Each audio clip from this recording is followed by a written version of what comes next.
Today, we'll focus on how to grow tomatoes to achieve the highest yield, protect the plant from diseases, and keep the effort minimal. You've probably heard about pinching, pruning, or removing side shoots. But how do you make sense of it all? Which tomatoes can I prune? Under what conditions can I perform these actions without harming my plants? I explain everything and show you all the techniques clearly. Let's get started.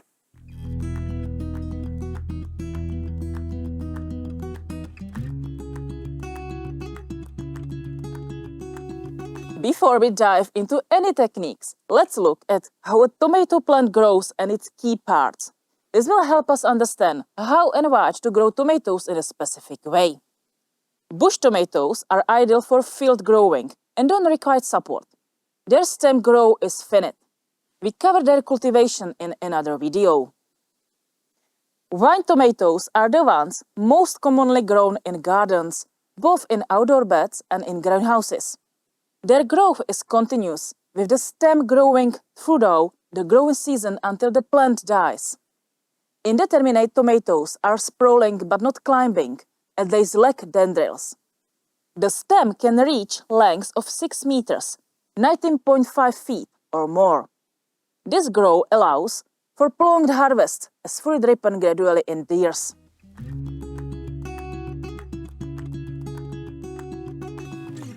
A tomato plant consists of several parts critical to its growth and cultivation. The main stem is a crucial part of the plant, growing directly from the root and serving as the support structure.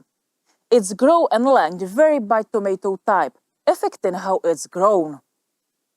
The tomato stem is herbaceous, not woody. If you look closely, the stem surface is hairy. These hairs, called trichomes, act as a mechanical barrier, making it harder for insects to move along the stem and protecting the plant from damage. You can also see potential root buds on the stem, which can develop into roots under favorable conditions, like contact with water or soil. This trait is often used during planting, where the stem can be buried in salt or a cut-side shoot can be rooted to create a new plant. Nodes are points on the main stem where leaves, flower clusters, fruits, axillary buds, and side shoots connect. Tomato leaves are compound, meaning they consist of multiple leaflets. Their typical color is deep green. The main function of leaves is photosynthesis, where the plant converts sunlight, water, and carbon dioxide into energy for growth, flowering, and food production. Each leaf is attached to a node and supports the nutrition of the specific tier where flowers and fruits form. Tomato leaves are sensitive to environmental conditions and can signal problems. Tomato flowers are typically yellow with a 5-petaled, star-shaped structure. Depending on the growth, stage and variety, a fully developed flower is about 2 centimeters, 1 inch in diameter. Flowers are arranged in flower clusters that grow from nodes on the stem. Pollinated flowers develop into fruits. Tomato flowers are bisexual and are able to self-pollinate. Pollen can be naturally transferred within the same flower or nearby ones. Wind and insects can aid pollination, especially outdoors. In greenhouses or areas with few insects, you can assist pollination by gently shaking the plant to mimic wind. Tomato fruits vary in shape from round to elongated and in size from 2 centimeters, 1 inch, for cherry tomatoes to 10 centimeters, 4 inches, or more for large fruited varieties. Colors include red, yellow, pink, purple, or striped. Each fruit contains seeds in cavities called locules, with the number varying by variety. Smaller tomatoes have 2 locules, round ones 3 to 5, and fleshy varieties have many small ones. A sucker is a small green leaflet growing in the axil between stem and the leaf. When growing tomatoes on a single main stem, these suckers are removed to focus the plant's energy on the main stem. If left, a sucker can develop into a full side shoot. A side shoot is a branch from the main stem that grows from the sucker. It bears leaves, flower clusters and fruits, just like the main stem, and branches farther through nodes. The shoot tip grows at the top of the plant. It enables the stem to elongate and form new tiers of the plant. Removing the shoot tip stops the plant's overall growth.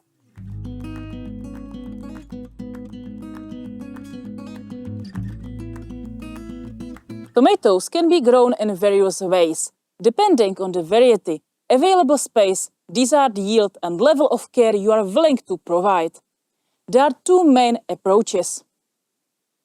Growing tomatoes on the ground without support is the simplest method, typically used for bush tomatoes. The main advantage is minimal plant care and no need for supports. The downsides include lower yields per area as the plants take up more space and increased susceptibility to fungal diseases. Vertical growing is ideal for indeterminate varieties, which can reach heights of several meters.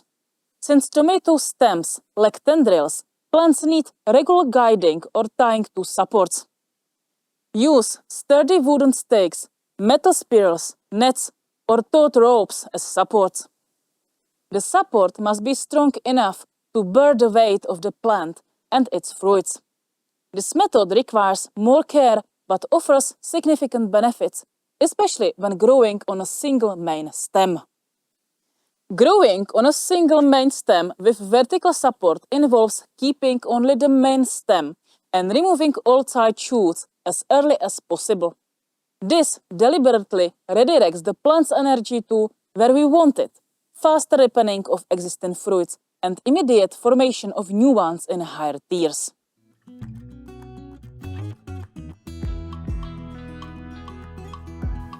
This method is perfect for home gardens, greenhouses, or areas with limited space.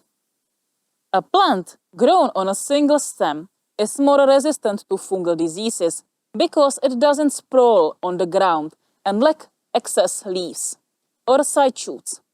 A more open plant structure is excellent for preventing fungal issues. Supported plants take up much less space than those grown on the ground, resulting in higher yields per area. This also allows you to grow more plants, letting you to try different varieties. In my opinion, growing multiple varieties is key to successful gardening. Nature thrives on diversity, and if one variety fails, others can succeed. This method prevents excessive fruit production, which could lead to fruits not ripening before the season ends or the plant collapsing under its own weight. Don't worry, you'll still have plenty of fruits. Growing on a single main stem with support makes it easier to navigate the plant and simplifies regular maintenance. Vertical growing has some drawbacks. You need supports and regular maintenance takes time.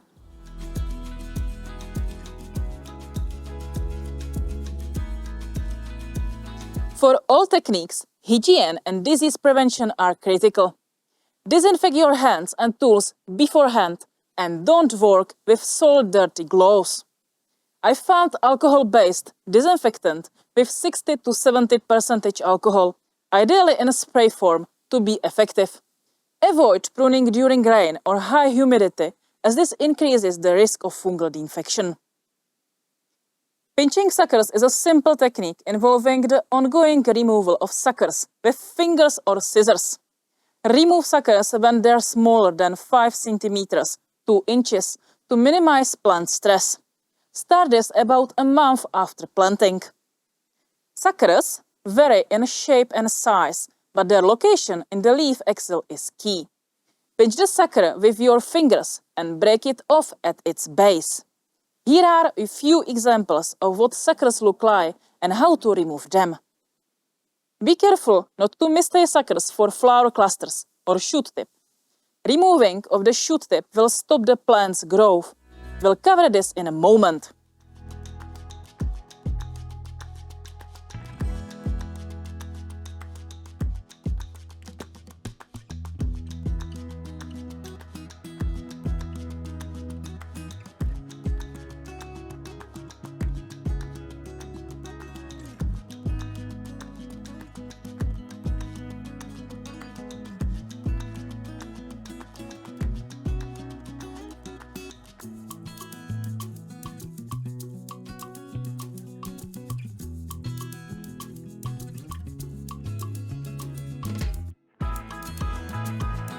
Removing tomato leaves is a controversial topic.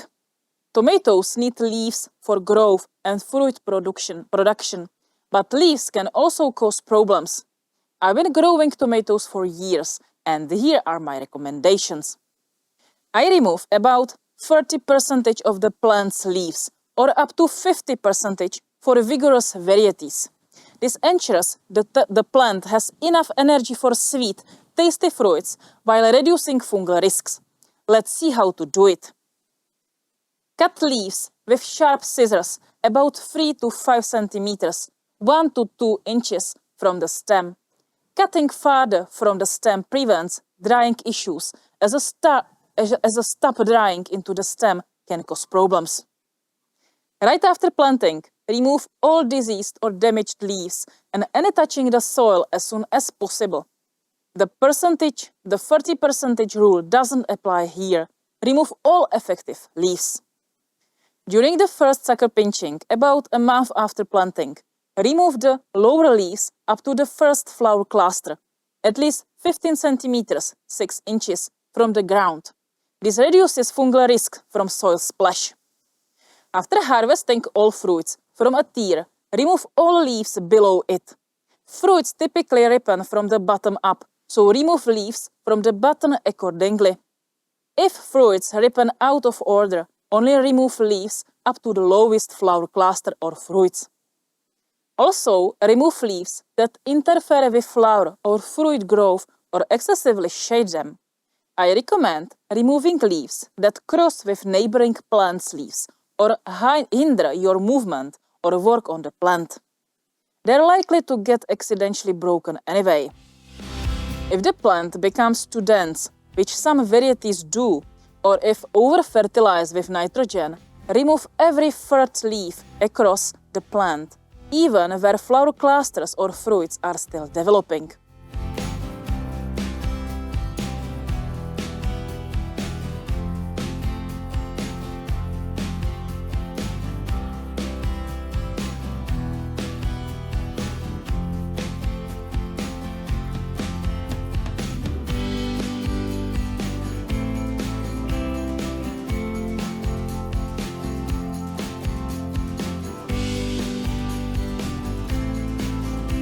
Stopping tomato growth is a critical technique that halts the plant's growth into new tears. This is done for several reasons. Winter is coming, and we want the plant to focus on ripening existing fruits before the season ends, not producing new flowers or fruits. Stop growth no later than a month before the season ends. It's around August 15 for outdoor growing or September 15 for greenhouses. The plant has reached the top of its support, and we can't support it further, which could lead to breaking. The plant has so many fruits that it risks collapsing. Fruits, especially large varieties, can weigh many kilograms. The plant or support may not handle the weight, causing the plant to slide down or break at the node. If the main stem breaks, the plant is usually done. The plant is affected by pests or diseases, and we want to help it fight by making it less stressed from growth. You can perform this by cutting the main stem at the desired point with scissors. Here are some examples of how it can be done.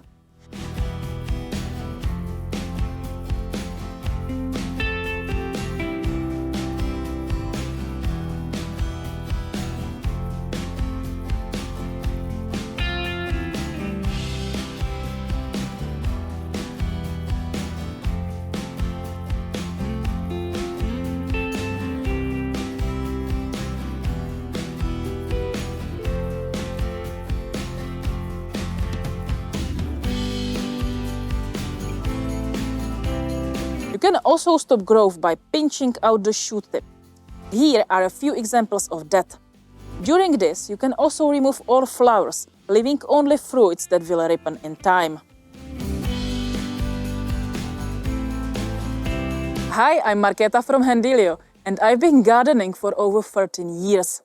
I share my experience in every video which Petr and I carefully prepare for you. With us, you'll grow your harvest effortlessly and without chemicals. No more trial and error, give it a try. Now you know which tomato growing method to choose.